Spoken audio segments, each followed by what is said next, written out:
Good morning.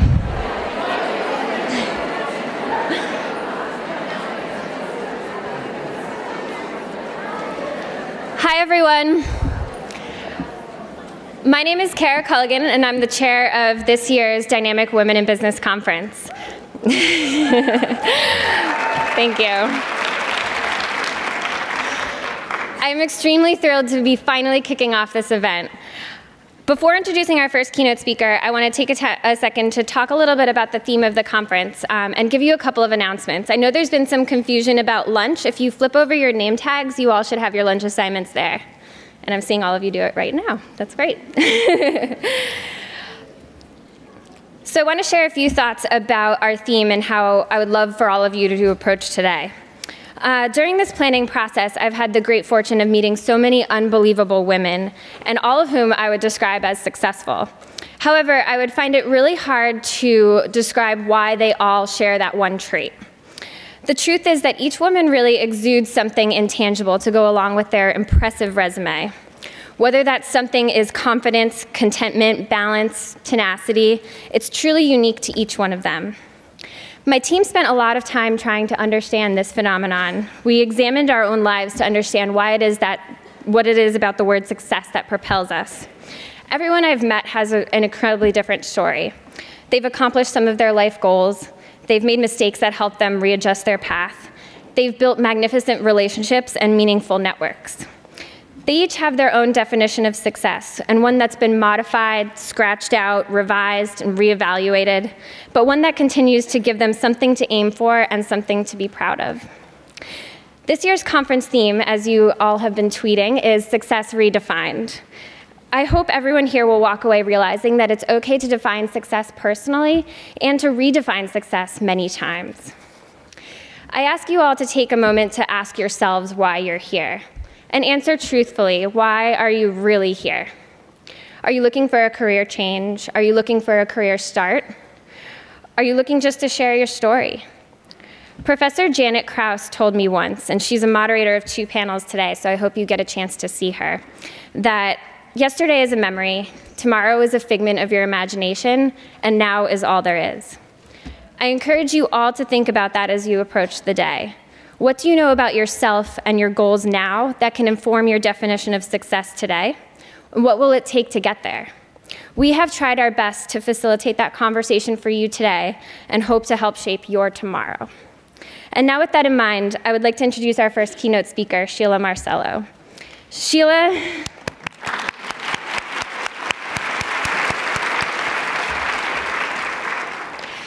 is the founder and CEO of Care.com, the largest online care destination in the world with 7 million members in 15 countries. Care.com allows families to connect with caregivers to manage the life cycle of care challenges that families face. As if founding a successful company isn't enough, Sheila also founded WomenUp.org to increase women's roles in the global economy by providing mentorship, skill building, and inspiration to female leaders and entrepreneurs. Sheila's many accolades include being named one of the 10 most powerful women in Boston tech by the Boston Globe in 2012, being named one of the 100 most intriguing entrepreneurs by Goldman Sachs in 2012, and she was also named a young global leader by the World Economic Forum in 2011. Sheila's going to share her story with us today, and we invite you to come ask her questions at the end of the speech at the 2 standing mics down here by the stage. And so with that, I'd love to welcome Sheila Marcello to the stage.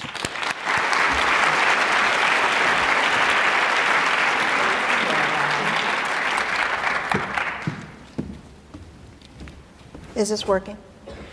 I have to say, I love this event. Last year, I got invited to the alumni dinner, and I had lost my voice, and I have to say that I'm so glad to be healthy today in front of everybody, and really excited to be here, especially about defining success. So I thought about starting with a story. How many of you are still in school? How many undergrad? So, my first job out of college, I lied to get that job. It was an incredible job. It had a fancy title. It was litigation consultant. It was cerebral. My Asian mother would have been proud. It was high paying. And it was in Boston. But there's a little thing that I left out, a little detail when I was applying for the job, and even in my first several months on the job. I didn't tell anybody that I had an infant at home. I was 22 years old. I was scared. I was afraid I was going to be judged. Somehow, my being a mom could be looked at as I wasn't hardworking enough. I wasn't going to be dedicated enough to the job. Maybe they wouldn't give me a great project. They'd give me lousy clients because they didn't think I was serious enough about the job. Those were all the things that were going through my head as I applied and while I was there at the company. But yet, if a young man who's 22 years old had an infant at home, how do we think about those things? And what were my perceptions of that? I would think that maybe he was responsible, dependable, serious. So what was it about how I was thinking about applying for this job or starting off in my career that I had perceptions in my head? What is it that I was afraid of? What is it that I was ashamed of? And my being a mom, was that a problem? Was it holding me back in my definition of how I was going to succeed in life or in my career? So I did a lot of soul searching, and I decided to leave that job after a year. I wasn't being true to myself. And I started to really question and analyze, what is this definition of success? How was I going to redefine it for myself and not believe these perceptions that were constantly lingering in my head? And it had a lot to do with what I think many of us who struggle with trying to pursue what we're so passionate about, but yet have this huge responsibility in what we carry on our shoulders, is this common topic of work-life balance. Comes up all the time. I get asked to speak about it all the time, obviously because I'm the CEO of Care.com, right? But the reality is, so many of us, you guys are nodding, it doesn't have to be that I'm the CEO of Care.com. It is a discussion point that's constantly in the media. Marissa Mayer, the fact that she's running, when she ran and she got the CEO job and then announced that she was pregnant, why was there so much conversation about it in the press? If it was a guy and his wife was expecting at home, would that be a topic of conversation? Probably not. Why was Anne-Marie Slaughter's Atlantic Monthly article last year so well read by everybody? Because it does matter. It does matter how we're constantly thinking about this definition of success. So the way I think about it is, I break it up and I ask 4 questions. These are just my questions in how I define or redefine success in my life. And you can decide on your own. My first is, what is it that really, really drives me at the core? And a short story here is a very good friend of mine, actually, from HBS. I had asked for advice when I was debating about starting Care.com. And at the time, I didn't really own the domain yet. We were named CareZen. And I asked her for this advice because I was in my own way worried about perceptions again. I said to her, I described the business model, and then she said to me, I don't get it. After all these degrees and doing your JD MBA, you're just going to start a babysitting website? Is that the right thing for you to do? And the reason I was asking my girlfriend this advice was because I was worried I was going to be perceived as, I don't get it. I'm a high-achieving woman. I've done other startups.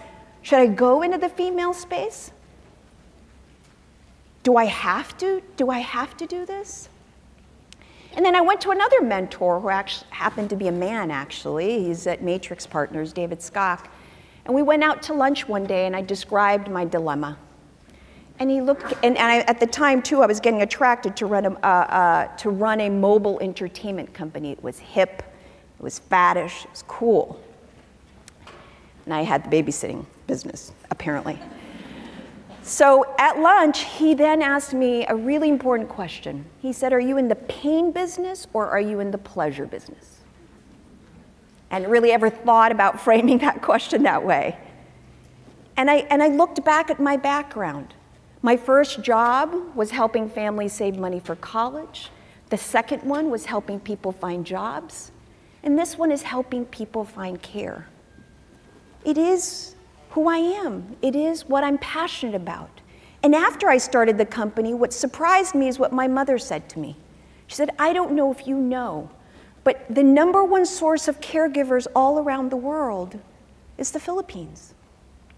I'm Filipino American. Did I plan that? No. But it is something about our culture about being nurturing and being caring. And why was I, as a woman, being shy of that? Why was I ashamed of going into the care business? It is who I am, right? My second question to you is, what's holding you back? There's often research that shows that women lack confidence, right? I call it the 2 dreaded P's: perfection and perception. When I was a teenager, I went to a boarding school since I was 11, and my sister, who's 3 years older than me, Suzette, helped raise me. She's wonderful and always gave me advice. When I was a teenager, very, very insecure, I would go up to her and I'd describe all my insecurities, and she pulled me aside one day. She's a very driven woman. She pulled me aside one day and she said, what makes you think that anyone spends more than a nanosecond thinking about you?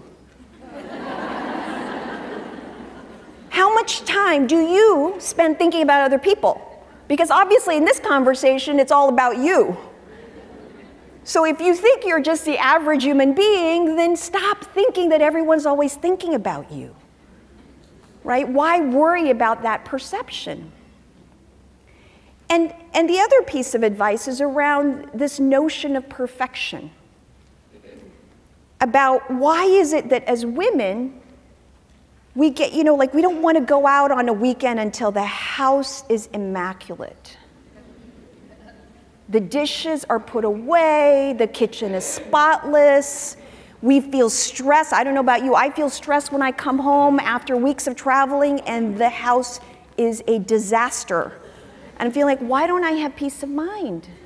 What perfection am I looking for to make sure that I move forward and enjoy the day, enjoy that moment? You heard Kara say, enjoy now, as Janet Krause mentioned. Live today. But that's the same thing that hangs on to our careers, and as we think about our careers as women, isn't it? Why is it that when someone says you're ready to take on a promotion or a job, we say we're not in our heads? When I got offered to be a director at You Promise, I said to myself, I don't think I've checked the boxes on those other things that I'm supposed to be doing, right? I don't think I'm ready. When I was asked to be a VP in my late 20s and to join a management team, average 50-year-olds, I said, I definitely not ready. I don't think I can do that. When I'm asked to be a GM, when I'm asked to be a CEO, every single step of the way, I've had other people help me realize that I could do it. What was it that was holding me back? Is it this notion of some perfection that I have in my head, of definition that I have to be successful already to go push myself and try? And certainly there's been data that suggests men don't seem to hold back when they're offered the position. What's holding you back? Second question I ask. Third question I often ask myself is, what choices am I making in my life? And that I do have a choice.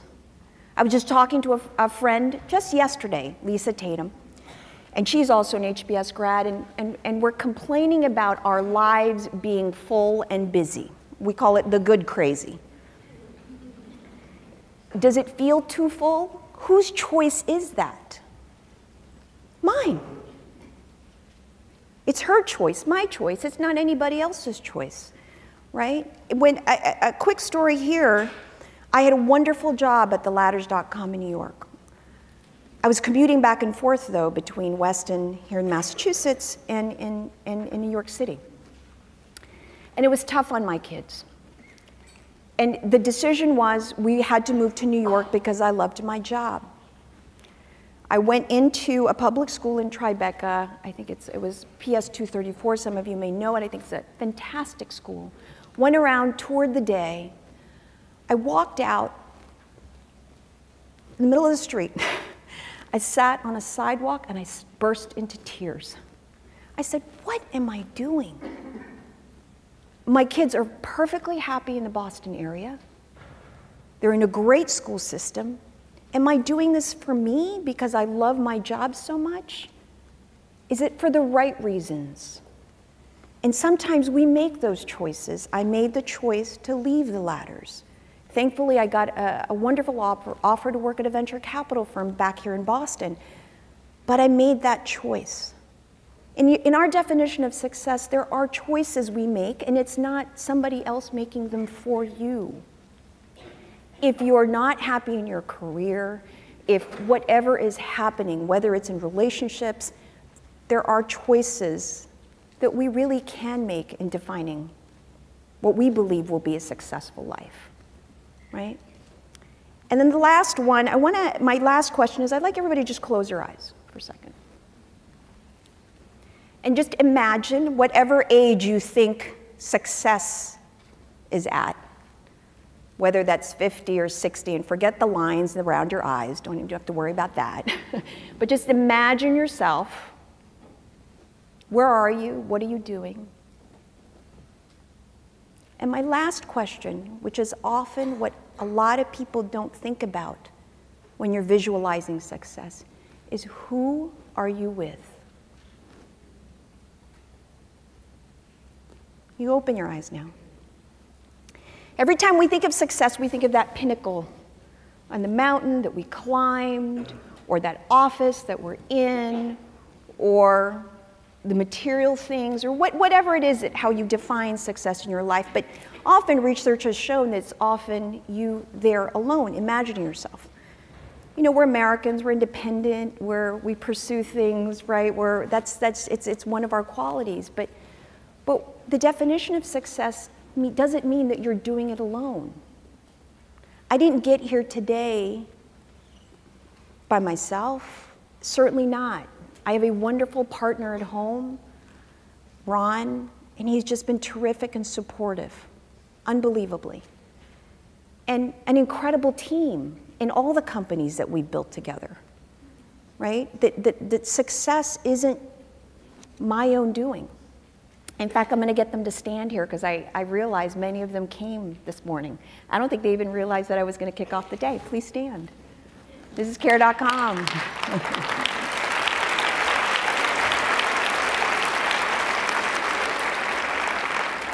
And one of the things that I repeat every day, because what happens in the .com world, or when companies are growing rapidly and doubling every year, the way we are experiencing at CARE, I always stand in front of the company and I say, always remember, let's not drink our own Kool-Aid.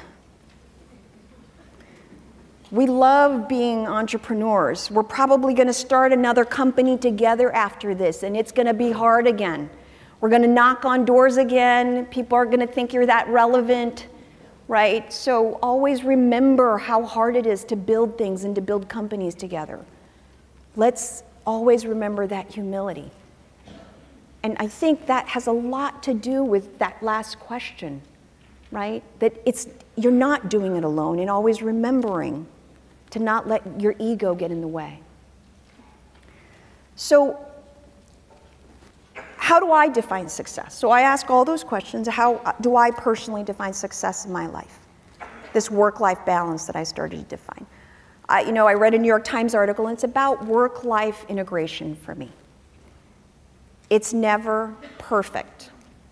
How many of you, raise your hand, feel like your life is perfectly balanced? Maybe 1 or 2% of the time when you have that happy moment, you feel like, I was a great mom. I was a great CEO today. I exercised, I drank enough water, and I had 8 hours of sleep.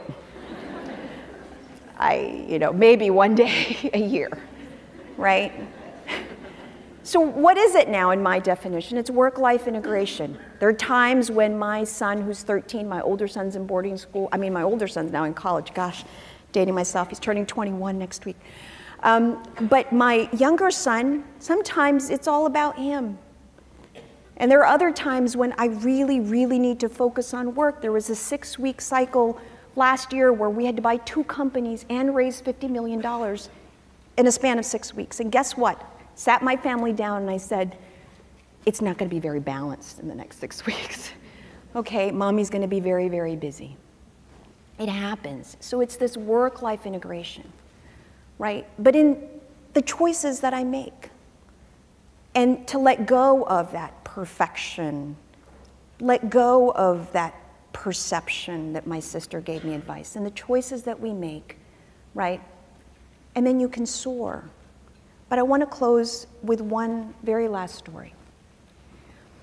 I had a next-door neighbor for years, Joan Davin.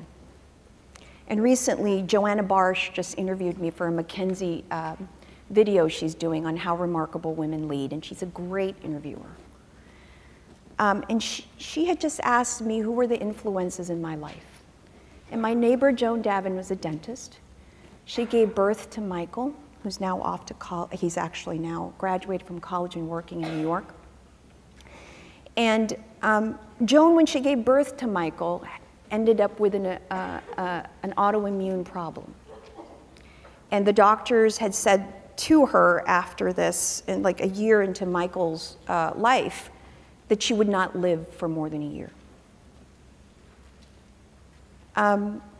But she lived a completely happy life, actually, for most of Michael's upbringing. On my 40th birthday, what had happened was through the years I got very, very busy, right? In fact, I met her when I was here as a student at HBS. And I got very busy building my career, raising my own family. And then on my 40th birthday, I decided to throw a party. I hadn't seen her in a few years. And she was very excited to come, and she ended up not going to the party. And I wasn't sure why, and she didn't have a chance to call me. The following November, on my 41st birthday, I'd come in from a conference, actually, out in the West Coast, and I saw a bouquet of gorgeous flowers at my house. And Joan said, I just want you to know that I'm sorry I missed your 40th, and that I love you. And I got busy, didn't get a chance to call her, but I left her a voicemail, and we weren't able to talk live. And the day after Christmas, I was on the way down, because we had spent Christmas in New York, driving home, and the phone rang, and it was a relative who said, Joan is dying, and she would like to see you. The reason I decided to share this story, this wasn't actually part of any written speech, because I was just interviewed a couple days ago, is because of Joanna's question, what is that definition of success, right? And I realized, Beth Brooks said this to me once, that success is fleeting. It's significance that matters. What Joan said to me, she decided not to continue with her chemo. And this was in early January. I was in her house the last few hours of her life. And she said to me, keep doing what you're doing, touching people's lives. Her funeral was beautiful. It was attended by so many people. In fact, the priest said it is one of the most gorgeous ceremonies ever. But that's not what Joan left me. What Joan left me is how she touched my life and the significance that she left in reminding me how important people and relationships are in our lives.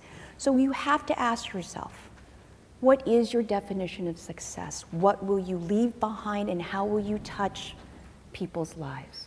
Thank you.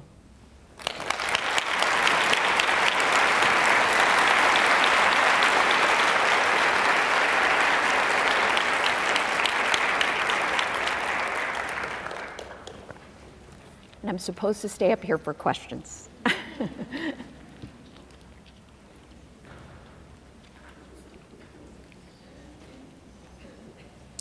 Feel free to come and ask questions yourselves. There are mics at either side of the stage. I guess I'll get the privilege of being able to start. Sheila, as you think about some of your definitions of success, what are the challenges that you find in founding a company, in buying a new firm, in managing that whilst raising your family, and how do you overcome them? Yeah, I would say the biggest challenge, actually, I find in career balancing family is really up here. It's myself. I read a great book every year called Turning Your Mind into an Ally. The challenges really start up here of what the voices that tell you in your head around what you can't do, right? And what people think. And now, you know, on our management team, sometimes I'll have an executive come in to me and start telling me, you know, I'm dealing with this specific employee problem, and I think that I'm being perceived this way, or how do I handle it? And I will even say to our leaders in the company, let's take a second, take a pause for a second. As part of being a leader and being an effective and inspirational leader is, what are you doing for this person? Let's just take a moment and focus on that person instead of you. Right? And I think often that challenge that we have, whether it's in success or leadership, is ourselves. I would say that's probably the biggest one. And how do you become self-aware, talk to yourself, and get yourself through the situation so that you're focused around leading other people?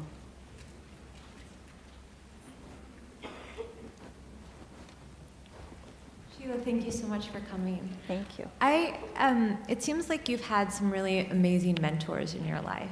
You referenced one earlier, and I'm just wondering if you can talk a little bit about how you've thought about developing mentors, Sure. how you've selected ones, whether you think about men versus women, and kind of what your process is.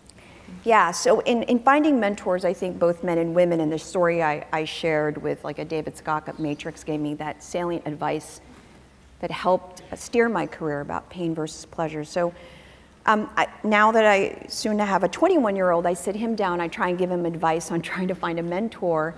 And the thing is, I think millennials and young people think of the M word as sort of a foreign word, you know. And the reason being is it just feels heavy. I don't know about you guys, but sometimes I'll get invited to go out for lunch with somebody. It's like our first date.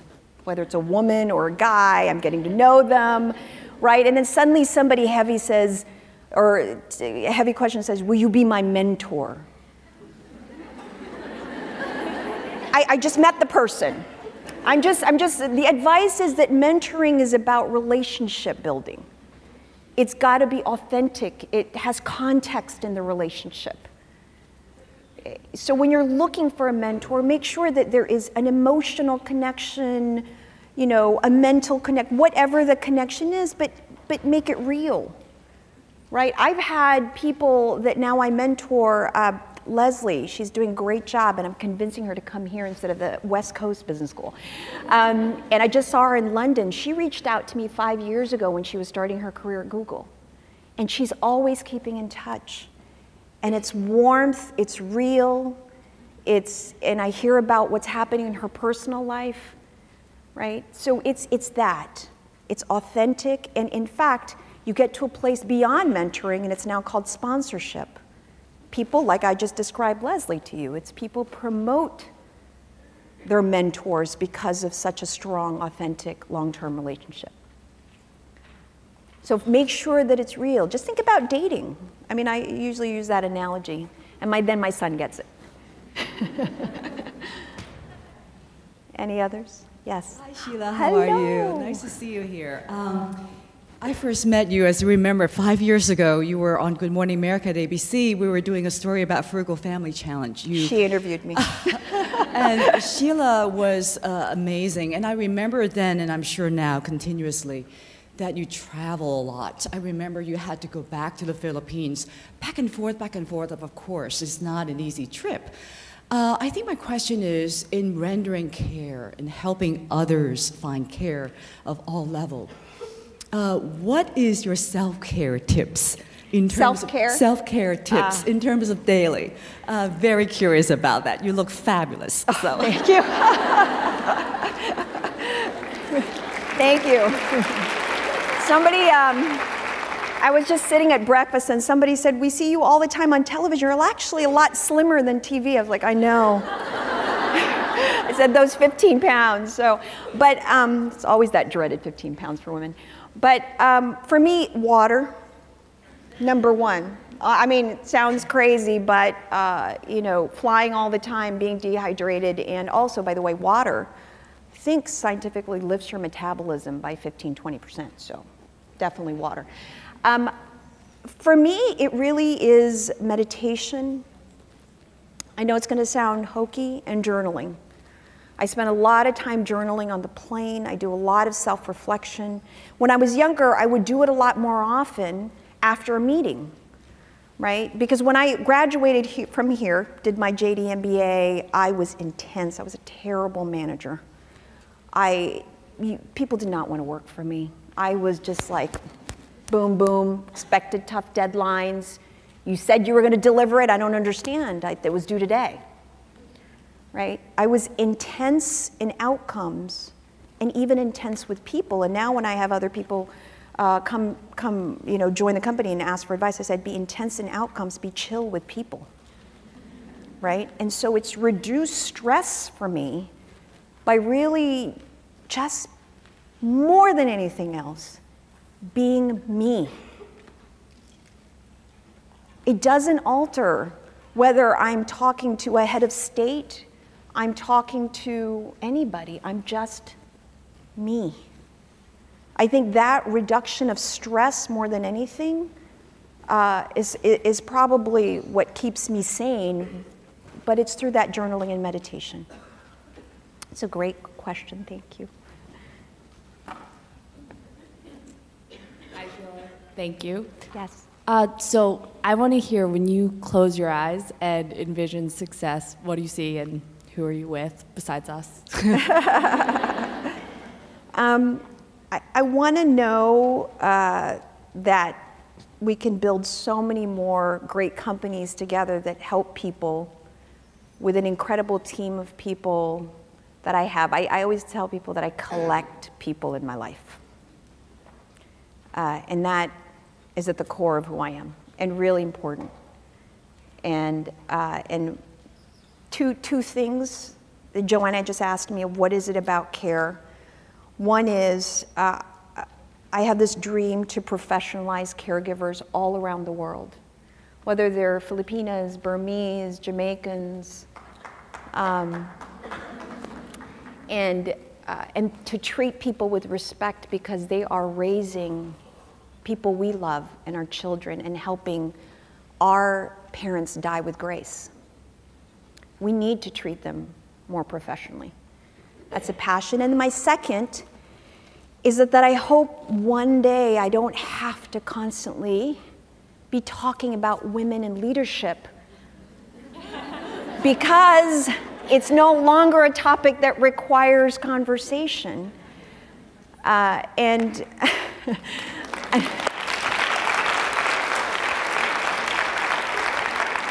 But in all seriousness, I am very passionate about it, but I would love it that would be, when I close my eyes, to know that truly so many female leaders are helping this global economy grow and making an impact on so many people's lives.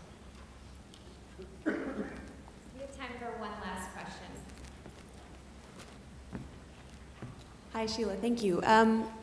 Why not the law, and what are some attributes that maybe you saw in women at law school that you think work well in the business world or don't work well in the business world? Thank you. Yeah, so in fact, clearly I'm Asian. I pursued the law because raised by, tiger mom, great qualities that were also from my mother. You know, we had 6 kids. There was sort of a designated doctor, dentist, engineer. Some of you understand that, and I was the precocious, verbal, logical, hard-driving little girl at 3 or 4 when my mother said, I think we're going to have you go to law school. So I really enjoyed the law. I just knew it wasn't for me. I like building things. It's important to me. I have a great relationship with our general counsel, and we have an appreciation and respect for each other's jobs. I would say that now that I've done my JD MBA, I have a full appreciation and have no regrets having done the law and how it's been so instrumental in helping us with care. And I use it a lot, whether it's in M&As, closing deals. So if you're in law school, it is a terrific education. And I'd say that the last thing I'll close with is one of the powers of law school is the power of logic in whatever conversation you're in that you can take to a board meeting, into a room, and really enter a conversation with a great degree of respect, whether it's men or women, right? So I'd say keep at it. It's a wonderful profession. Thank you for having me.